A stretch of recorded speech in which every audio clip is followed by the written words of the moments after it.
அபூர்வ ராகங்கள் இந்த சிறந்த படம் 1975ஆம் ஆண்டு ஆகஸ்ட் மாதம் 18ஆம் தேதி வெளிவந்த படம்.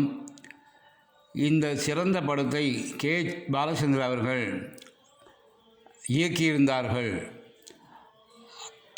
அதில் ரஜினிகாந்த் அவர்கள் முதலில் அறிமுகமானார். அவர் ஒரு குணச்சித்திர வேடத்தில் நடித்திருப்பார்.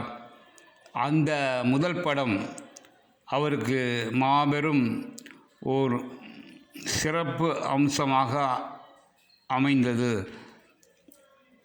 அது தேசிய விருது பெற்ற படமாகும். பாலச்சந்தர் அவர்கள் கதை சிறப்பான முறையில் அமைத்திருப்பார். அவர் வித்தியாசமான கதையை ரசிகர்கள் ஏற்றுக்கொள்ளும் அளவு மிகச்சிறப்பாக அறிவுபூர்வமாக சிந்தித்து அதை இயக்குவார். அப்படி மாபெரும் வெற்றி பெற்ற இயக்குநராகிய பாலச்சந்தர் அவர்கள் பெரிய நடிகர்களை அறிமுகப்படுத்தினார். இன்று தலைசிறந்த நடிகர்களாக இருக்கும் ரஜினிகாந்த் அவர்கள், கமலஹாசன் அவர்கள் இருவரும் அவரால் அறிமுகப்படுத்தப்பட்டு இன்று தமிழக திரையுலகத்தில் மிகப்பெரிய இடத்தை பிடித்திருக்கின்றார்கள். காலம் பல ஓடினாலும் காலத்தை வென்று கதாநாயகர்களாக ரஜினிகாந்த் அவர்களும் கமலஹாசன் அவர்களும் விளங்குகின்றார்கள். இந்த படத்தில் வித்தியாசமான ஒரு கதை அமைப்பு. வயதான ஒரு நபர் இளம் பெண்ணை விரும்புகிறார். அதுபோல் வயதான ஒரு பெண்மணி ஒரு இளைஞனை விரும்புகின்றார். அவர்களது மகனும் மகளும் ஒருவர் வயதானவர்களை விரும்புகிறார்கள். அதில் பாடகியாக வரும் வயதான ஒரு பெண்ணின் மகள் வயதான ஓர் மனிதரை விரும்புகின்றார். அவர் படத்தின் கதாநாயகனின் தந்தை. அதேபோல் இந்த பாடகியாக அந்த பாடகியாக வருபவர்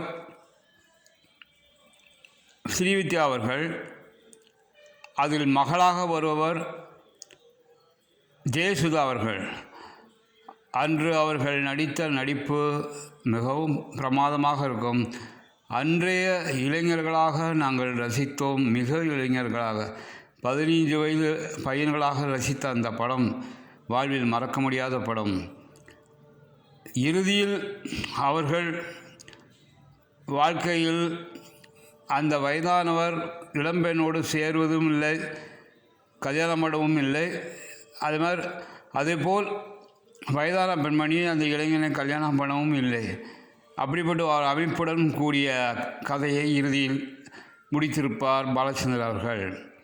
வித்தியாசமான கதை, வித்தியாசமான ஒரு கதையமைப்பு கொண்ட அந்த படத்தை வெற்றி படமாக, தேசிய விருது வாங்கும் படமாக பாலச்சந்தர் அவர்கள் செய்து முடித்தார்கள்.